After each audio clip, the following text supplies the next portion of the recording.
selanjutnya adalah kode if dan else. Pernyataan if dan else di Python adalah landasan bagi logika bersyarat dalam program Anda. Mereka memungkinkan Anda mengontrol aliran program berdasarkan kondisi tertentu, membuat keputusan dinamis yang membuat kode Anda lebih fleksibel dan responsif. Cara kerja if. Pernyataan if dimulai dengan if diikuti oleh kondisi yang ingin Anda evaluasi. Kondisi ini biasanya berupa ekspresi boolean yang mengembalikan nilai true atau false. Setelah kondisi, program memeriksa apakah itu benar atau salah. True. Jika kondisi bernilai true, blok kode yang diidentasi di bawah if akan dijalankan. Kode ini berisi instruksi yang ingin Anda jalankan ketika kondisi terpenuhi.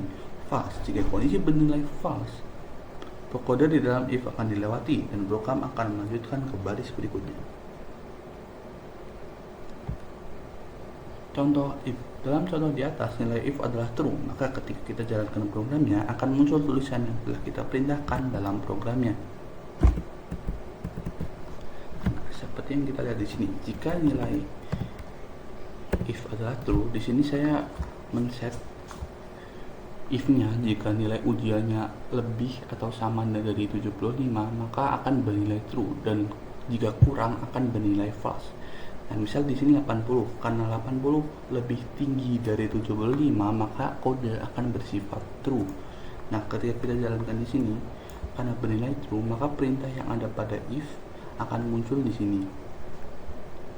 Nah, apabila tidak true, yaitu false, misal di sini berarti berada di bawah 75, maka tidak akan muncul apapun karena tidak sesuai dengan kondisi yang kita minta pada if-nya.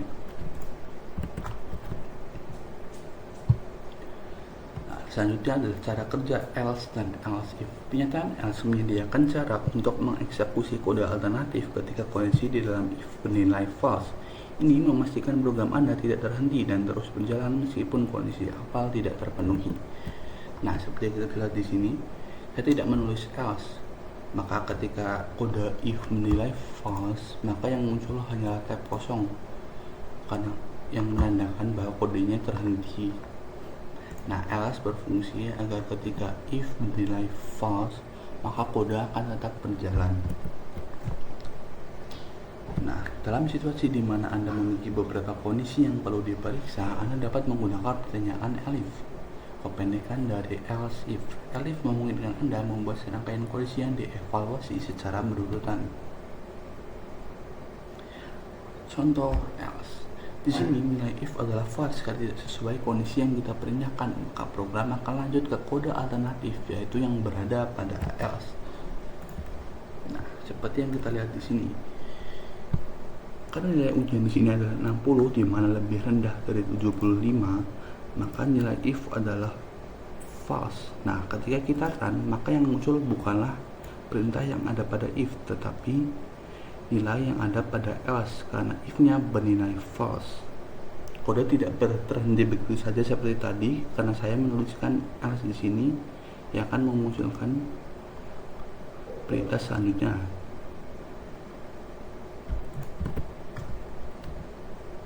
Selanjutnya adalah cara kerja atau cara program menjalankan kode if dan else. Pertama, program akan memeriksa kondisi pertama dalam if. Jika kondisi pertama bernilai true, kode di bawah if akan dijalankan dan program akan berhenti mengevaluasi kondisi selanjutnya. Jika kondisi pertama bernilai false, program akan beralih ke kondisi pertama di dalam elif dan memeriksanya. Proses ini berlanjut hingga program menemukan kondisi true atau kehabisan pernyataan elif. Jika semua kondisi if dan elif bernilai false, kode di dalam blok else jika ada akan dijalankan. Nah, ini adalah contoh program if, else, dan elif-nya yang bisa saya buka di sini. Nah, seperti yang saya jelaskan tadi, itu program akan mengevaluasi atau mengecek kode secara berurutan. Nah, pertama adalah ketika nilai if bernilai true, maka program akan menjalankan perintah yang ada pada if. Nah, selanjutnya ketika nilai if adalah false, pertama kode akan mengecek yang ada pada baris selanjutnya, yaitu yang ada pada elif. Nah, ketika elif bernilai true, maka program akan menjalankan perintah yang ada pada elif. Nah, jika keduanya bernilai false, yaitu if dan elif bernilai false, maka yang akan dijalankan oleh program adalah perintah yang ada pada else. Di sini saya tulis 60. Nah, pertama akan ngecek if dan ternyata false, elif ternyata false, maka yang muncul di sini adalah perintah yang ada pada else. Nah, selanjutnya di sini ada list, tuple, dan dictionary dalam Python. List, tuple, dan dictionary adalah struktur data fundamental dalam Python yang digunakan untuk menyimpan dan mengelola data. Ketiganya memiliki fungsi dan karakteristik yang berbeda. Nah, pertama ada list. List adalah tipe data urut yang dapat diubah, didefinisikan dengan kurung siku, dan elemen yang dipisahkan dengan koma. Contoh, ini adalah listnya, yaitu mylist yang berisikan 1, apel, true, 3,14, terus A, B. List dapat berisi berbagai jenis data termasuk list lain. Nah, untuk menambahkan elemen baru ke akhir list, maka dengan menggunakan komen mylist.append. Dan misal saya di sini pisang, maka di listnya akan menambah, yaitu adanya pisang.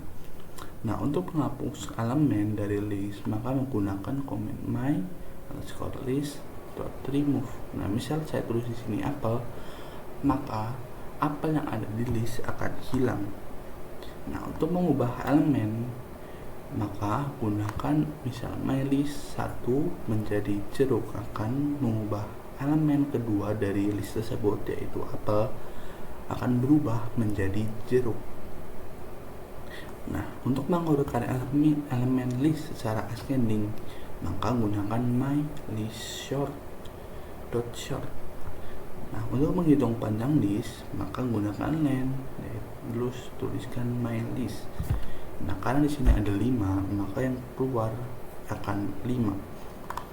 Nah, untuk mengambil irisan list dari elemen, misal dari ketiga hingga keempat, maka tidak termasuk elemen kelimanya, maka gunakan misal di sini mylist 2 dengan 4, maka yang keluar adalah true dan 3,14 karena mereka adalah elemen dari yang ketiga sampai keempat.